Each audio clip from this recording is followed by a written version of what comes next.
पश्चिमी एशिया में ईरान और इसराइल के बीच चली 12 दिन की जंग अब खत्म हो चुकी है। हालांकि दोनों देशों के बीच तनाव अब भी जारी है। इसी बीच खबर ने इस्राएली पक्ष को चौंका दिया है। इस्राएली रक्षा मंत्रालय के सूत्रों ने बताया कि इस तेज हमले के दौरान कई ड्रोन्स और हथियार तेहरान में छूट गए थे। कई ऐसे थे जो बहुत ही अत्याधुनिक थे और अच्छी हालत में थे।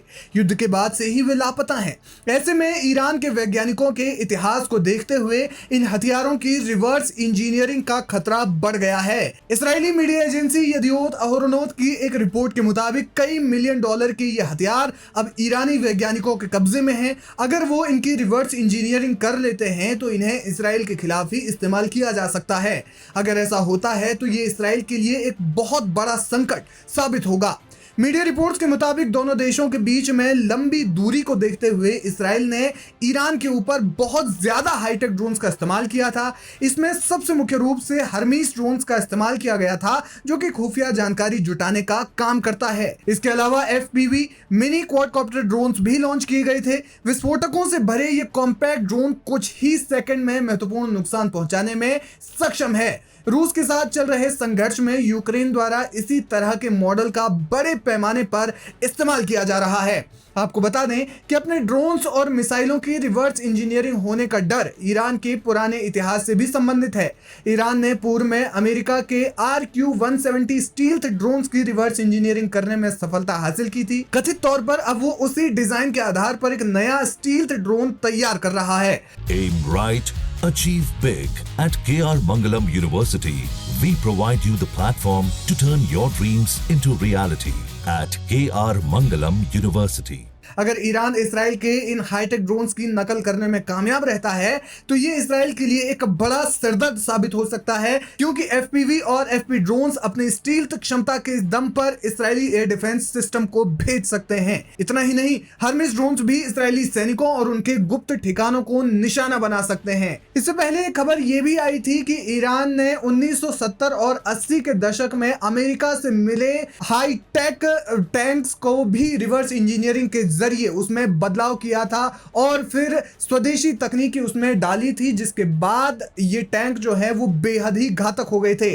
और अब एक बार फिर से इसराइल के ड्रोन्स के साथ ऐसा करने की आशंका बढ़ गई है, जो इसराइल के लिए एक बड़ा सरदर्द बन गया है।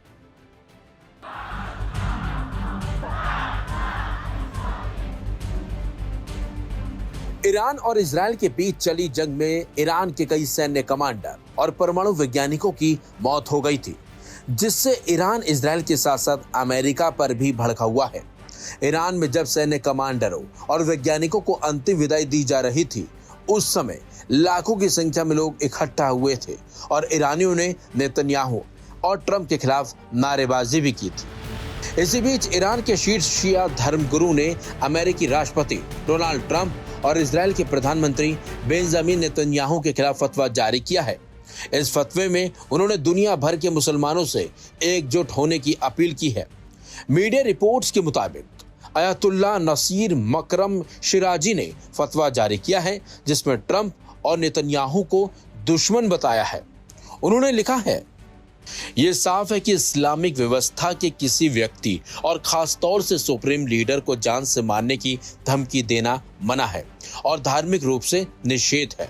उनका बचाव करना और ऐसी धमकियां देने वाले आरोपियों को जवाब देना जरूरी है। साथ ही पवित्रता का उल्लंघन करना सबसे बड़े पापों में से एक है। इसके साथ साथ उन्होंने इस्लामिक गणतंत्र के नेतृत्व को धमकी देने वाले अमेरिकी और इजरायली नेताओं के खिलाफ कार्रवाई का आह्वान किया। फतवे में यह भी कहा गया है कि उस दुश्मन के लिए मुसलमानों या इस्लामिक मुल्कों की तरफ से किसी भी तरह का सहयोग देना हराम है।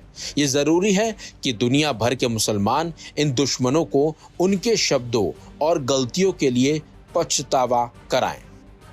Aim right, achieve big. At KR Mangalam University, we provide you the platform to turn your dreams into reality.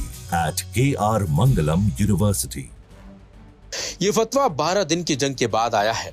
बता दें आपको, इजराइल के साथ 12 दिनों के युद्ध के दौरान मारे गए रिवॉल्यूशनरी गार्ड के प्रमुख और अन्य वरिष्ठ सैन्य कमांडरों और परमाणु वैज्ञानिकों की अंतिम यात्रा में शामिल होने के लिए शनिवार को तेहरान की सड़कों पर लाखों लोग उतर आए थे। रिवॉल्यूशनरी गार्ड्स के प्रमुख जनरल हुसैन सलामी, इसके बैलिस्टिक मिसाइल कार्यक्रम के प्रमुख जनरल आमिर अली हाजीजादे और अन्य के ताबूतों को ट्रकों पर रखकर राजधानी की आजादी स्ट्रीट ले जाया गया था। इस दौरान सड़क किनारे खड़े लोगों ने अमेरिका मुर्दाबाद और इजराइल मुर्दाबाद के नारे भी लगाए थे। लेकिन इसी बीच फतवे के जरिए अमेरिका और इजराइल के खिलाफ मुस्लिम देशों से एक साथ खड़े होने की अपील की गई है, ताकि इजराइल और अमेरिका को ईरान के ऊपर किए गए हमले का जवाब दिया जा सके।